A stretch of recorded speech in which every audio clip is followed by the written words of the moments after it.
నెల్లూరులో private fitness మోసాలపై Prime 9 special drive చేపట్టింది. ప్రైమ్ 9 ప్రైవేట్ ఫిట్నెస్ సిబ్బంది అడ్డుకుంది. మీ అంతు చూస్తామంటూ ప్రైమ్ 9 ప్రతినిధిని బెదిరించారు. ప్రైమ్ 9 ప్రతినిధితో ప్రైవేట్ ఫిట్నెస్ సిబ్బంది వాగ్వాదానికి దిగారు. ఆరోపణలు చేస్తూ ఎలా ప్రసారం చేస్తారని రెచ్చిపోయారు. మీ దగ్గర ఆధారాలు ఉంటే ఇవ్వండి అంటూ ప్రైవేట్ ఫిట్నెస్ సిబ్బంది రెచ్చిపోయారు. రేపు ప్రెస్ మీట్ పెడతామంటూ బెదిరించే ప్రయత్నం చేశారు. అన్ని ఆధారాలు ఉన్నాయని ప్రైమ్ 9 ప్రతినిధి సమాధానమిచ్చారు. దేశంలోని 230 సెంటర్లలో ఇలాగే జరుగుతోంది. మీరు అందరినీ అడుగుతారా అని సిబ్బంది ప్రశ్నించారు. డ్రైవర్లు లారీల యజమానుల్ని లోపలికి ఎందుకు పంపారని ప్రైమ్ 9 ప్రతినిధి అడిగితే సంబంధం లేదని జవాబిచ్చారు. లారీ ఓనర్ రుజువులు చూపించడంతో రేపు మాట్లాడతామంటూ నిర్వాహకులు లోపలికి వెళ్లిపోయారు.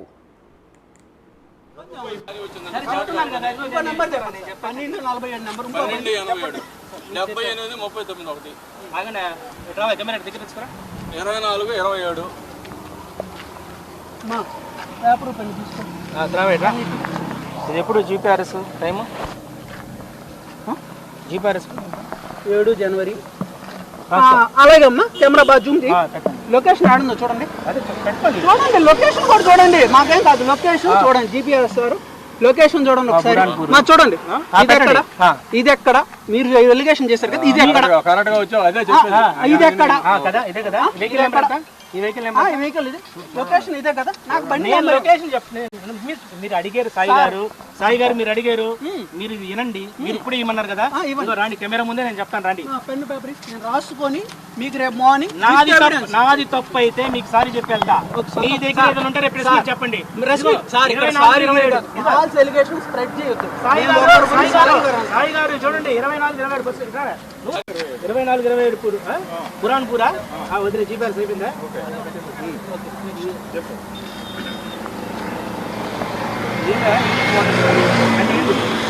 మోటార్స్ అంటే ఏంటి? యాడ్లో వెహికల్ వెళ్ళింది 14-11-2020. ఓకేనా? నెంబర్ ఎంత?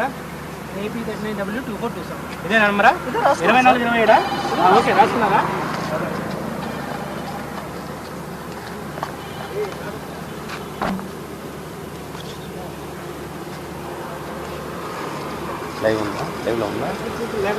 సార్ పర్వాలేదు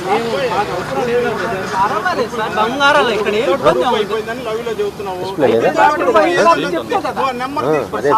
సార్ బండి చూపించాడు.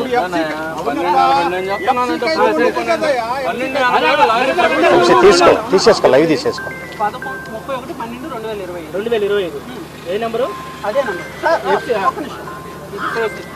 కింద డిజిటల్ BSc సైన్ ఉండాలి, అంటే అది ఫేక్. ఆ సర్టిఫికేట్ ఇన్వాలిడ్. అంటే ఇప్పుడు మీరు వచ్చిన ఎక్కడ ఉంది సార్? ఇక్కడ సిగ్నేచర్ ఇదిగోండి సార్, BSc సైన్ అదిగోండి సార్, పేరు చూసుకోండి సార్. ఇదిగోండి సార్, దీనికి పైన సైన్ ఉంది సార్. సార్ మీది ఫేక్ అని మేము వల్ల ఒకటి ఫేక్, ఒకటి బండి లేకుండా జరుగుతుంది అన్నారు. ఒకటి తప్పు చేసినట్టు చేసుకొస్తే ఇంకోటి తప్పు చేస్తామంట. అడగా సార్, ఒక బండి రాలేదు,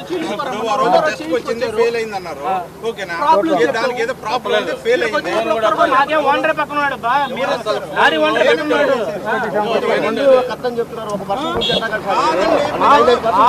వచ్చిన ఎవిడెన్స్ ప్రకారం నేను చెప్తాను. ఇది ఆల్రెడీ ఈటీవీ విజయవాడ నుంచి ఎవిడెన్స్ వచ్చి ఇక్కడ చెక్ చేసుకొని ఓపెన్ గా చెప్పాలి. ఇది మా మీద ఫాల్స్ ఎలిగేషన్ మొత్తం చెక్ చేశారు. నేను అనేది అందుకే చెప్పి మీరు ఎట్లా అన్నారు ఇందాక లైన్ లో, లేకపోతే బండి రాకుండా ఎడ చేశారని ఎఫ్సీ అని ఎట్లా అంటారు మీరు? మాకు ఇచ్చిన దానిపై ఆరోపణలు మాత్రమే మాట్లాడలేదు కదా. ఆరోపణలు మాత్రమే.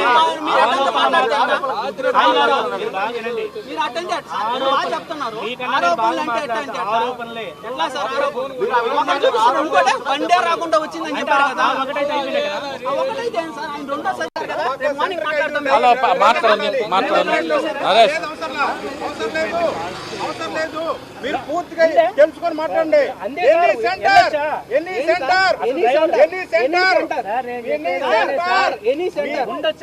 ఉండకూడదు. డ్రైవర్లే అది తెలుసుకొని మాట్లాడాలి. డ్రైవర్లు కూర్చోబెడతారు అంటున్నారు, మీరు తెలుసుకొని మాట్లాడితే బాగుంటుంది. లారీ ఓనర్ తెలీదు, లారీ డ్రైవర్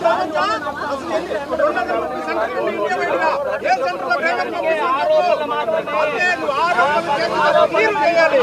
మీరు చేయాలి ఏదో ఆయన చెప్పాడు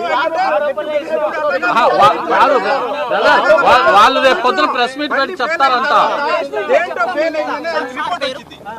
తెలుసు కదా ఆ రిపోర్ట్ కూడా రిపోర్ట్ నా బండి ఎందుకు ఫెయిల్ అయిందని ఆయన రిపోర్ట్ తెలియదు ఆయనకి. ఆయన రిపోర్ట్ తెలియదు.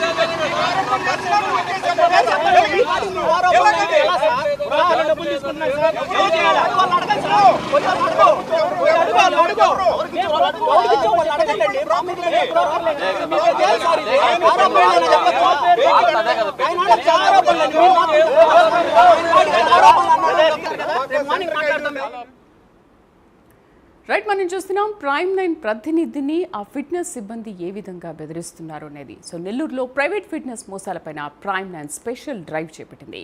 ప్రైమ్9ను ప్రైవేట్ ఫిట్నెస్ సిబ్బంది అడ్డుకుంది. మీ అంతు చూస్తామంటూ ప్రైమ్9 ప్రతినిధిని బెదిరించారు. ఇప్పటి వరకు మనం ప్రత్యక్షంగా విజువల్స్లో కూడా చూసాం.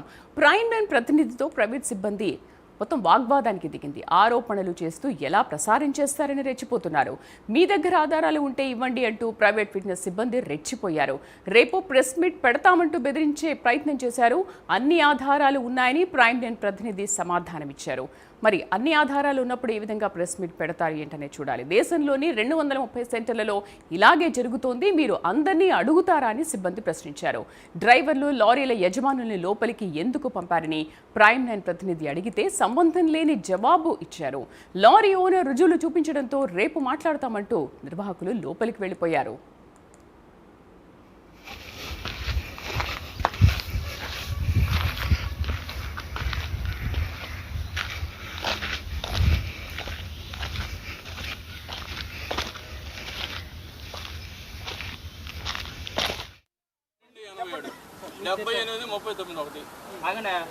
కెమెరా దగ్గర తెచ్చుకోరా.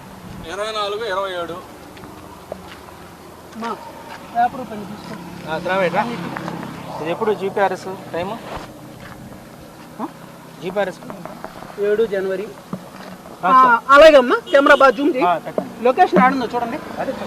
చూడండి లొకేషన్ కూడా చూడండి, మాకేం కాదు. లొకేషన్ చూడండి, జీపీఆర్ఎస్ సార్ లొకేషన్ చూడండి ఒకసారి. చూడండి ఇది ఎక్కడ, మీరు ఎలిగేషన్ చేశారు కదా, ఇది ఎక్కడ, కరెక్ట్ గా వచ్చావు. అదే చెప్పేది. ఇది ఎక్కడ, ఇదే కదా వెహికల్ ఈ వెహికల్ ఈ వెహికల్ ఇది లొకేషన్ ఇదే కదా. నాకు బండి లొకేషన్ చెప్తాను. రైట్, మనం చూస్తున్న నెల్లూరులో ప్రైవేటు ఫిట్నెస్ మోసాలపైన ప్రైమ్9 స్పెషల్ డ్రైవ్ చేపట్టింది. ఈ స్పెషల్ డ్రైవ్లో చాలా సంచలన విషయాలు బయటపడ్డాయి. అసలు ఫిట్నెస్ సిబ్బంది ఎటువంటి మోసాలు చేసిందనే విషయాన్ని ప్రత్యక్షంగా మా ప్రతినిధి నరేష్ కూడా చూపించారు. ఒకసారి మనం నరేష్తో ప్రత్యక్షంగా మాట్లాడదాం లైవ్లో.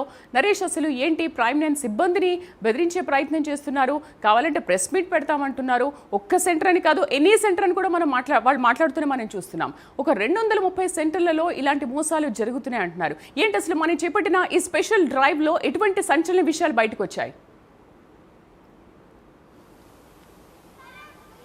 రైట్, మొత్తానికైతే ఏదైతే మనం ఫిట్నెస్ సెంటర్ల వద్దకు వెళ్ళి అక్కడ ఉన్నటువంటి ప్రధానమైనటువంటి ఆరోపణలు వినిపిస్తున్నాయో వాటిపైనే అక్కడ ఉన్నటువంటి ఇటు లారీ ఓనర్లు అయ్యుండొచ్చు, మోసపోయినటువంటి ఎవరైతే ఉంటారో వాళ్ళ ద్వారానే మనం అక్కడ కొంత గ్రౌండ్ రియాలిటీని చూపించే ప్రయత్నం అయితే చేయగలం. దాదాపు కూడా మనం డ్రైవ్లో అనేక వెలుగులోకి వచ్చినటువంటి పరిస్థితి మనం చూసాం. ఎందుకంటే ప్రధానంగా ఇది ప్రైవేటీకరణ చేసిన తర్వాత ఫిట్నెస్ సంబంధించినటువంటి సర్టిఫికేట్స్ ఎక్కడైతే గతంలో ఆర్టీఏ అధికారుల ఆధ్వర్యంలో గవర్నమెంట్ అండర్టేకింగ్లో జరిగాయి. సో అప్పట్లో కొంత లోపాలు ఉన్నప్పటికి కూడా ఇటు ఏదైతే టిప్పరు, లారీ, బస్సు ఏదైనా కూడా ఫిట్నెస్ సర్టిఫికేట్ ఇయర్లీ వన్స్ తీసుకోవాలా. ఇటు 2019 పైన వెహికల్స్ అనేది కూడా 2 సంవత్సరాలకు ఒకసారి తీసుకుంటున్నాయి. అయితే ఇక్కడ ప్రధానంగా కూడా ప్రైవేటీకరణ చేసిన తర్వాత ఫిట్నెస్ సర్టిఫికేట్స్ ఇటు దళారుల చేతిలోకి వెళ్ళిపోయినట్టుగా అనిపిస్తూ ఉంది. అంటే ఇక్కడ ఆరోపణలు ఎదుర్కొంటున్నటువంటి పరిస్థితి మనం చూస్తే ఫిట్నెస్ సర్టిఫికేట్ వెహికల్స్ రాకపోయినా కూడా దళారికి ఎవరైతే బ్రోకర్ ఉంటారో ఆ బ్రోకర్కి డబ్బులు ఇచ్చేస్తే వెహికల్ రాకుండా కూడా ఫిట్నెస్ సర్టిఫికేట్ ఇవ్వడం జరుగుతూ ఉంది. ఈ ఆరోపణపై మనం ఏదైతే దాదాపు కూడా ఇందాకనే ఇటు నెల్లూరు నుంచి 20 కిలోమీటర్ల దూరంలో ఉన్నటువంటి కప్పల్ దరువు ప్రాంతంలో ఉన్నటువంటి ఏదైతే Praneeth authorisation fitness certificate station వద్ద మనం వెళ్ళడం జరిగింది. ఏటీఎస్ సెంటర్స్ అంటాము. సో ఆ సెంటర్ వద్ద నుంచి మనం లైవ్లో లోపలికి వెళ్ళి ఆ ప్రాంతం అంతా కూడా చూడడం జరిగింది. అయితే అక్కడ ఉన్నటువంటి ప్రైవేట్ ఆథరైజేషన్ సంబంధించినటువంటి వ్యక్తులు మనం అడ్డుకోవడం జరిగింది. అడ్డుకున్నప్పటికీ కూడా మనం లోపలికి వెళ్ళి జరుగుతున్నటువంటి అవినీతి ఆరోపణలపై పదే పదే కూడా ఆ ప్రాంతం అంతా కూడా చూపించాము. అక్కడ ఉన్నటువంటి ఉన్నటువంటి డ్రైవర్లతో కూడా మాట్లాడాం. ఏదైతే మొదటిగా మనతో మాట్లాడినటువంటి నాగరాజు డ్రైవరు తనకున్నటువంటి టిప్పరు లారీని ఓన్లీ ఆన్లైన్లో ఆన్లైన్లో ముందుగా అప్లై చేసుకోవాలి. అప్లై చేసుకున్న తర్వాత చలానాతో ఇటు ఏదైతే ప్రైవేటీకరణ చేసినటువంటి ఆ ప్రాంతంలో ఏటీఎస్ సెంటర్కి వెళ్ళాడు. అక్కడ అతను ఏదైతే ఈ లారీ టిప్పర్ ఉంటుందో అది లోపలికి వెళ్ళి ఈ ఫిట్నెస్ సంబంధించినటువంటి అన్ని పూర్తి చేసుకుని బయటకు వస్తున్న తర్వాత వెహికల్ అయితే రాత్రికి మళ్ళీ ఆన్లైన్లో చెక్ చేయగా అది రిజెక్ట్ అయింది. ఎందుకు రిజెక్ట్ అయిందని చెప్పి మళ్ళీ అతను ఏటీఎస్ సంబంధించి అంటే ఆథరైజేషన్ ఏదైతే ఫిట్నెస్ స్టేషన్ ఉంటుందో అక్కడికి వెళ్ళి నాది ఎందుకు ఆథరైజేషన్ నాది మొత్తం వెహికల్ అన్నీ కూడా ఫిట్గా ఉంది కదా, నా సర్టిఫికేట్ ఎందుకు ఇవ్వలేదని అడిగితే పక్కన ఉన్నటువంటి మరో బ్రోకర్ ఎవరైతే వచ్చి బ్రోకర్ ద్వారా రండి మీకు పని పూర్తిగా అయిపోతుంది, మీరు ఇలా రావడం వల్ల ఏదో ఒక చిన్న చిన్న సమస్య మీకు వెళ్ళి చూపిస్తూ ఉంటారని చెప్పి అక్కడ ఉన్నటువంటి కొంతమంది దళారులే ఇతనికి చెప్పడం జరిగింది. వెంటనే ఏం చేయలేక పరిస్థితి, ఎందుకంటే 2-3 రోజులు ఆ ప్రాంతానికి వెళ్తే అక్కడ ఉన్నటువంటి ఆ ప్రాంతం రానుపోనే డీజిల్ దాదాపు 3,000 రూపాయలు అవుతుంది, మళ్ళీ ఒక రోజంతా కూడా పని ఖర్చు, మరి ఏం చేయాలో అర్థం కాక బ్రోకర్ని పెట్టుకుని వెళ్ళాడు. ఏదైతే వెహికల్ రిజెక్ట్ అయ్యిందో ఆ వెహికల్ రిజెక్ట్ అయినటువంటి వెహికల్ని మళ్ళీ బ్రోకర్ చేతికి ఆన్లైన్లో అప్లై చేసుకుని ఆ ఫామ్ ద్వారా మరలా వెళ్ళాడు. అట్టా వెహికల్ వెళ్ళిందో లేదో సాయంత్రం మధ్యాహ్నం ఇంటికి వచ్చి అన్నం తినే సమయానికి 3 గంటల ప్రాంతానికే ఆ వెహికల్ పూర్తి స్థాయిలో సక్సెస్ అయిపోయింది. అంటే దళారికి 8,500 రూపాయలు ఇచ్చాడు బ్రోకర్కి. అంటే బ్రోకర్ ద్వారా వెళ్తే పనులు ఎంత సునాయాసంగా అయిపోతున్నాయనే దాని మీద ప్రస్తుతం ఎవరైతే మనకి ఒక ఏదైతే లారీకి సంబంధించిన ఓనర్ మనతో సంప్రదించడం జరిగింది. మాకు చాలా వెహికల్స్ ఉన్నాయి, మేము పదే మేము ఈ అమౌంట్ కట్టుకొని వెళ్ళలేకపోతున్నాం అని చెప్పడంతో ఒకసారిగా ప్రైమ్ నైన్ వెలుగులో చూపించే ప్రయత్నం చేసింది. మన మీద గొడవకు దిగే ప్రయత్నం చేశారు. ఓనర్ కూడా బయటకు వచ్చి మనతో పాటు లైవ్ ఉన్నంతసేపు బయటికి రాలేదు. లైవ్ అయిపోయిన తర్వాత దాదాపు ఒక 20-30 మంది ప్రైమ్ నైన్ మన సిబ్బందితో గొడవ వేసుకోవడం జరిగింది. వాళ్ళకి అన్ని ఆన్సర్ కూడా మనం ఇవ్వడం జరిగింది. మనం విజువల్స్లో కూడా చూడొచ్చు. మొత్తం మీద ప్రైమ్ నైన్ ఒక ఏదైతే ఫేక్ సంబంధించి అంటే ఫిట్నెస్ సర్టిఫికేట్కి సంబంధించినటువంటి ఆరోపణలు ఎదుర్కొంటున్నటువంటి ఓనర్లతో కూడా మనం మాట్లాడడంతో దీని మీద అందరూ కూడా డ్రైవర్లు అందరూ కూడా బయటకు వచ్చినటువంటి పరిస్థితి కనపడతా ఉంది. Thank you for